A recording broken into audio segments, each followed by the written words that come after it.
vaccine there. The rest of below 50 are some of the rural areas, and we do have a rural program where we're trying to help that. But you look at some of these numbers with vaccinations. St. John's, 80% of seniors in St. John's vaccine. Leon, 74% of seniors. Palm Beach County, massive county, massive elderly population. We've done over 70% of seniors in Palm Beach County. You look at Alachua, almost 70%. Broward, really big county in Southwest Florida, 2/3, 67% of seniors, more than that, have been vaccinated. So we feel like we've got a lot of good momentum. And here's why this is important with seniors first. In Florida, the rolling 7-day case average of COVID cases for seniors 65 and up is down 84% from January 6th through March 8th, which is the last time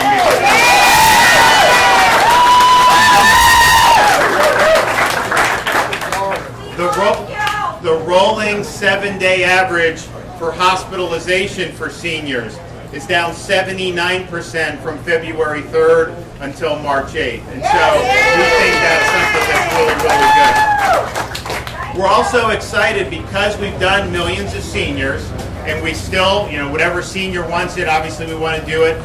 You're going to continue to be eligible for it. But we're also in a situation, we're getting vaccine in.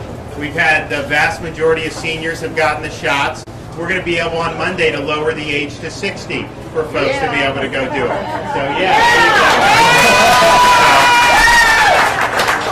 So we're going to do 60 on Monday, and because we're getting more vaccine on a weekly basis than we were getting 2 months ago. So we have an opportunity to do really hundreds of thousands of folks, 60 to 64, and we're still going to be doing some seniors who haven't gotten it yet. And I know there's different folks in different counties, depending on where you're at, where there may be more seniors that need it than others, is almost tapped out. Once you hit about 80%, I think that's kind of been about the max. There's some folks that just decline it, and that's fine.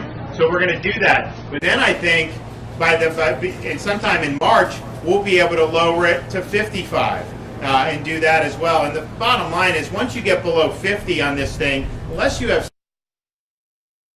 mortality is very, very low. So we really believe seniors first was the right way. Now getting it into 60, and then we will soon have an announcement, hopefully, to get it down to 55. Once you have the bulk of that, you're going to see these numbers continue to improve, and I think that's really, really exciting. As we go forward, it's important for people to understand, yes, a site like this is great. We've done them around the state. We've worked with houses of worship. We've worked with a lot of African American churches in particular to bring vaccine to those communities. We've done stuff with counties, drive-through sites, all these other things. But one thing that's going to be, I think, most convenient, and we're going to have an expanding footprint, are these retail pharmacies. So right now, we're at 97 Walgreens around the state are offering the vaccine. 730 Publix pharmacies are offering the vaccine, 157 CVS pharmacies, 119 Walmart and Sam's Club, and then 43 Winn-Dixie. So in Volusia, we have 22 Publix pharmacies that offer the shots, 2 CVS's, 4 Walmarts, 1 Sam Club, and 2 Winn-Dixies. So that's really convenient for people because that's in their communities and they're able to go do it.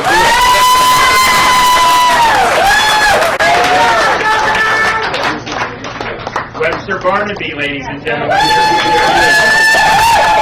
So as the supply increases both to the state but it's the federal pharmacy program, we hope to expand. We want to have more CVS's. We want even more Walgreens. Publix that's a pretty big footprint. We could expand potentially with Walmart as well. So stay tuned for that. But if you want to make an appointment through one of the retail pharmacies, you can go to publix.com/COVID vaccine. For CVS, just cvs.com and click on their COVID link. Walmart is walmart.com/COVID vaccine. Sam's Club is samsclub.com/COVID. Winn-Dixie is winn-dixie.com/pharmacy/COVID-vaccine. And then Walgreens is just walgreens.com. So we hope to be able to have announcements next week and in the ensuing weeks as more and more of those stores offering shots.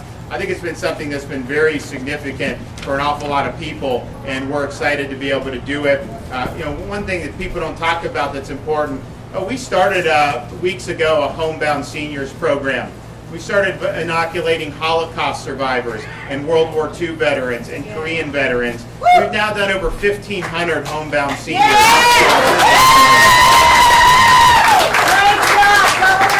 So we're excited about the progress here. I know a lot of seniors here. We're very happy to be able to do this, and we're just going to keep up the momentum. We're not getting any more J&J for this coming week, but we hope the next week the J&J shipments will resume. I know it's going to start to pick up. But once we get into April, if the production is increasing as we hope, I think you're going to be in a situation where you're going to have this widely available. I mean, when this first started, when we first did our first seniors, I mean, it was like melting down phone lines and websites because you had millions of people that wanted it. We had like 150,000 shots available. Well, now you're going to be in a situation where there's going to be a critical mass between J&J, Pfizer, Moderna, and I think that'll be great for a lot of folks. Look, the uptake rate for people who are under 50 is going to be a lot less than people that are over 65, and that's fine. It's your choice. You can do it how you want. But I do think you're going to start to see the supply ramp up probably within the next 3 or 4 weeks. And we've already done better than we were 2 months ago, but I think it's going to come even more significantly, and that means if you're just working, whatever you're doing, if you want to do it, I think you're going to be able to do it. Finally, I just want to say we're excited that Bike Week is happening here, that we got a lot of folks I am planning on making a pit stop and visiting with some of the folks after this event. I'm going to have the First Lady with me, and I'm going to have Madison and Mason their first time sitting on a Harley. So hopefully we have good time with that. But I'm really excited about all the good stuff that's going on in Volusia County, and I want to thank these guys for working hard for their constituents. We really like. And then just finally, I was watching this speech last night about saying, oh, well, we may have to impose lockdown restrictions again. Biden said that. Let me just tell you, there's no lockdowns in Florida, okay? It's not going to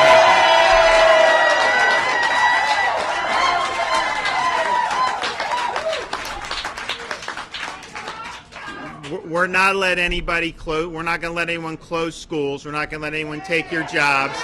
And we're not going to let anyone close your business. So don't worry about that in Florida. We really believe that having the kids in school has been important. We think people being able to work is important, and we think putting seniors first on vaccines has been very important as well. So we're excited about all that's going on, and we're definitely not going to be diverted by any of that talk. Yes, ma'am. Governor DeSantis, you mentioned Bike Week with spring break here. How do you balance inviting visitors to come and enjoy what the state has to offer, while also pushing a message of safety and health? So here's the thing. Florida's open, and people can make decisions based on information. But we're not going to have government dictate to people. And so if you want to come to Bike Week, come to Bike Week. If you don't, that's fine. No one's saying you have to come. And that's just how it's going to be. Common sense. That's right. Governor, can you tell us, the president spoke last night about May 1st being a trigger date for all adults to be able to get vaccinated. Is Florida going to be prepared to handle that, or does that depend on a vaccine distribution from the federal government? Well, we anticipate having enough vaccine to be able to open up before May 1st. Would be my goal. If you look, the senior progress has been great. We've done millions of seniors.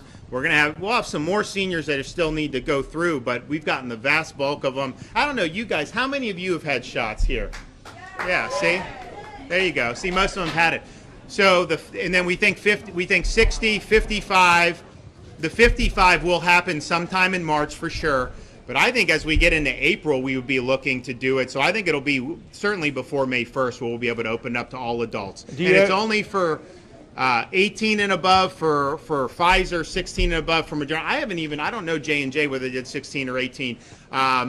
But because I think part of it is for each 5-year period of people in Florida, it's between 1.5 million to 1.9 million people.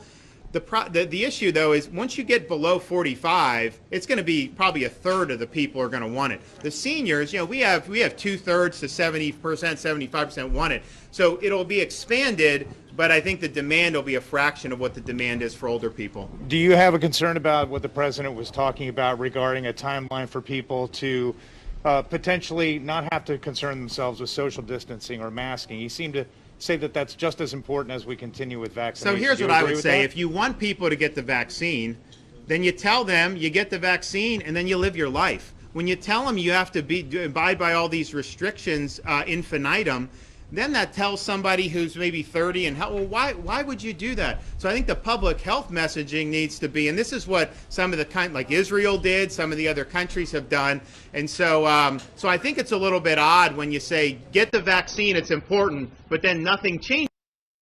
No, we think the vaccine's good, and we think the whole reason to get the vaccine is to be able to protect yourself, be able to not have to worry like you've had to worry so often, so many times. And and I think we've cited the data in Florida with what's happening with seniors and the decline and all this. It's encouraging. Some of this could be natural, or most of it may be natural. This is a cyclical virus. But I believe the Seniors First is causing it to go down more among seniors than it is the rest of the public. And so I think that there's some evidence that this thing's been really good. So we want to continue to do it. But the message has got to be, you get your shot, you're not going to have to be social distancing for the rest of your life. I mean, there's some people who do not want this to stop. And I don't understand that. Remember, they said it was 15 days to slow the spread.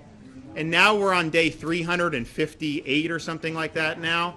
So, we should be really thankful we have these vaccines and really good monoclonal antibodies, by the way. If you get it and you're in an at-risk group, you get treated with the monoclonal. It's had phenomenal results and phenomenal success. So we're just think of where we were a year ago. No one knew anything. We had zero treatment that had been proven. Obviously, people were saying the vaccine would take years, and yet here we are. So I think there's a lot to be thankful for, and I'm optimistic about the way forward. One more. Governor, I know you've mentioned you've been surging the vaccine for particular communities. What numbers would you like to see them at, these communities that you're really confident? Yeah, so what we do is, we look at the coverage rates in each county for seniors, and as I mentioned, we have all of our counties but one that's non-rural, that's above 50%. Hernando, we did surge some there, it's helped, we need to get it. But here's how it's interesting. Highlands County was the second lowest senior coverage rate a week ago. We surged vaccine there, and now they're up to 54% from 38% of their seniors. So we did thousands and thousands and thousands of seniors there, and it's really been effective. You look at some of the other places that we surged to. Sarasota was at the bottom 4 weeks ago. Now they got 62% of their seniors. So I think we've basically had a lot of success. The counties that are below 50, they're improving, but we do have this rural program now where we're going out and doing it. I can tell you the demand is not uniform across every county in Florida. Some of the rural counties, the uptake isn't what it is in some of the suburban or the urban for whatever reason. And so that's fine. There's not going to be any mandate. So we've gone through and done that. Marion, we were out on top of the world last week. They're now over 50% of their seniors have had it. They were at like 42, 43% last week. You look at Citrus, Pasco, we've been in Highlands, as I mentioned. We did Polk, we did Charlotte, Pinellas, Sumter, all these counties. Not all counties have the same hospital infrastructure, medical infrastructure, but I think you look at some of this, we're really, really in good shape. Once we hit 2/3 of seniors, it doesn't mean that you're not going to.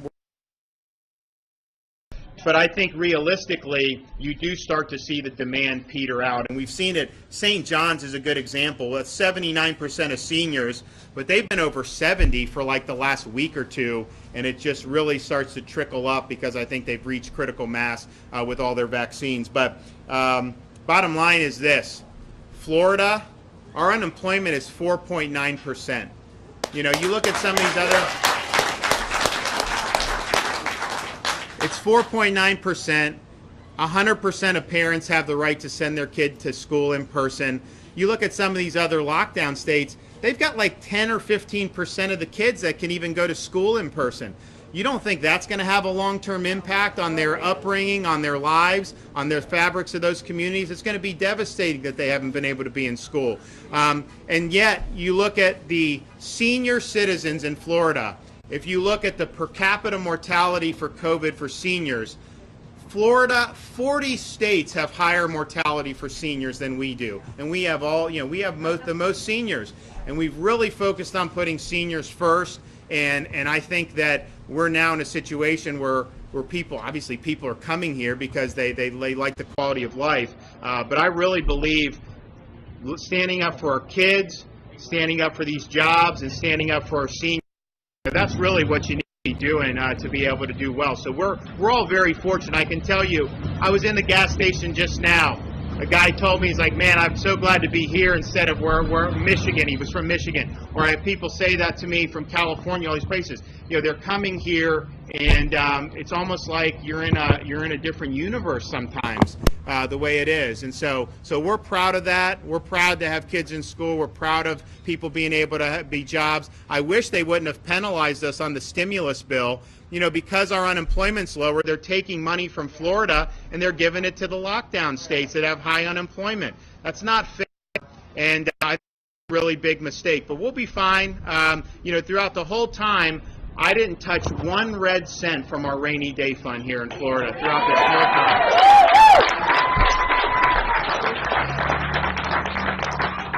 And so we're going to be fine. We're going to be able to get the job done on some of the key things that we need to do.